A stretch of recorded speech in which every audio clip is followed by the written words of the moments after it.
दोस्तों।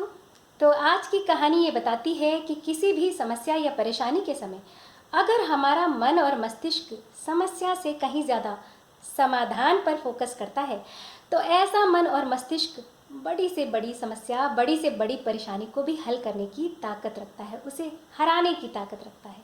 तो ये एक सच्ची कहानी है जिसमें पात्रों के नाम बदल दिए गए हैं। कहानी के अंत में कोरोना पॉजिटिव की पॉजिटिविटी पर भी नज़र डालूंगी, इसलिए वीडियो के अंत तक बने रहिएगा। बात जुलाई सन 2019 की है। रितु की दो बेटियां हैं, त्रिशा और तनु। बड़ी बेटी अमेरिका में नौकरी करती है तो छोटी बेटी तनु के साथ वो मुंबई के फ्लैट में अकेले रहती हैं। तनु 11वीं क्लास में पढ़ती है। पति की ट्रांसफरेबल नौकरी है और वो मुंबई से 1200 किलोमीटर दूर दूसरे शहर में पोस्टेड है। साल भर बाद त्रिशा अमेरिका से इंडिया आ रही थी अपनी माँ से मिलने। उसके आने के 2 दिन पहले ही रितु और तनु दोनों की तबीयत बहुत ज़्यादा खराब हो जाती है। बिना समय गंवाए वो तुरंत डॉक्टर के पास पहुंचते हैं। उनके लक्षणों के आधार पर डॉक्टर उन्हें ब्लड टेस्ट की सलाह देते हैं। ब्लड टेस्ट से पता चलता है दोनों को डेंगू हो गया है। डेंगू मच्छरों से फैलता है। ये भी मच्छरों से फैलने वाला एक वायरस है। बहुत ही खतरनाक होता है, जिसमें इंसान बिस्तर से उठ भी नहीं पाता।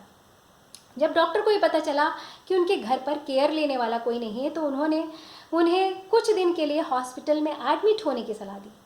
मगर रितु ने कहा उनकी बेटी 2 दिन बाद आ रही है और उन्हें घर में बहुत सारे काम करने हैं। इस हालत में वो हॉस्पिटल में एडमिट नहीं हो सकती।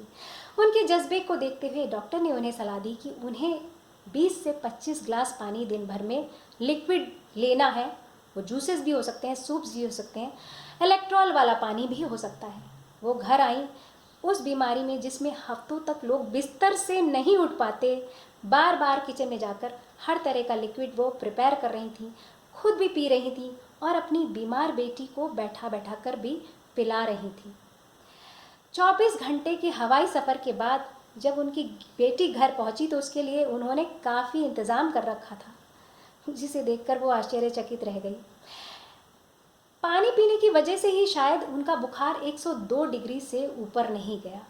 प्लेटलेट काउंट बहुत लो हो जाते हैं, उनकी प्लेटलेट काउंट भी इतनी नीचे नहीं आई, बल्कि कुछ ही हफ्तों बाद वो रिवर्स होने लगी, वो ऊपर उठने लगी। जब प्लेटलेट काउंट लो हो जाती है तो इंसान का बीपी लो हो जाता है, जगह जगह ब्लीडिंग के चांसेस हो सकते हैं।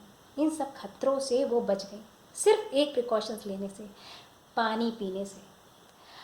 यकीन मानिए इतना पुराना हो गया है ये रोग डेंगू का, लेकिन अभी भी इसकी कोई ऑथेंटिकेटेड, कोई बहुत ही असली अच्छी वैक्सीन नहीं है जिससे जो गारंटी देती हो कि 100% ये वैक्सीन डेंगू का इलाज करती है।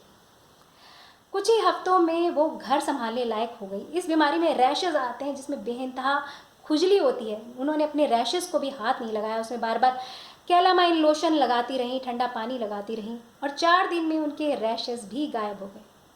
डेंगू, चिकनगुनिया, निमोनिया, इनके वायरस भले ही आसानी से नहीं फैलते लेकिन बहुत बहुत बहुत खतरनाक होते हैं। किसी फिट व्यक्ति को भी अगर ये अटैक करते हैं ना तो उसे बहुत तकलीफ होती है और बहुत समय लगता है उससे ठीक होने में। अगर बात करें कोरोना वायरस की तो आसानी से फैलता है। किसी भी सतह पर ये 8-9 घंटे जिंदा रहता है। शायद इसीलिए लॉकडाउन लगाना पड़ा, क्योंकि ऐसा कहते हैं कि बुजुर्गों के लिए और बच्चों के लिए जिनकी इम्यूनिटी लो है उनके लिए बहुत खतरनाक हो सकता है। मगर अगर फैक्ट्स पर नज़र डालें तो 80% से ऊपर पेशेंट्स वैक्सीन के अभाव में बिना किसी स्ट्रिक्ट ट्रीटमेंट के, बिना ज़्यादा तकलीफ सहे बहुत जल्दी ठीक हो जा रहे हैं। उन्हें महीनों नहीं लग रहे हैं इसे ठीक होने में। और दूसरी बात यह है कि ऐसे भी पेशेंट्स हैं जो 103 वर्ष की उम्र में, 104 वर्ष की उम्र में भी कोरोना पॉजिटिव होकर कोरोना निगेटिव हो गए। अगर आपको पता चलता है कि आपके आसपास कोई कोरोना पॉजिटिव व्यक्ति है जिसे आप जानते हैं तो उससे फ़ोन पर पूछिए, बात करिए कि उसको क्या तकलीफ़ हुई, वो कैसे इससे उबर पाया। ये आपके अंदर पॉजिटिविटी बढ़ाएगा।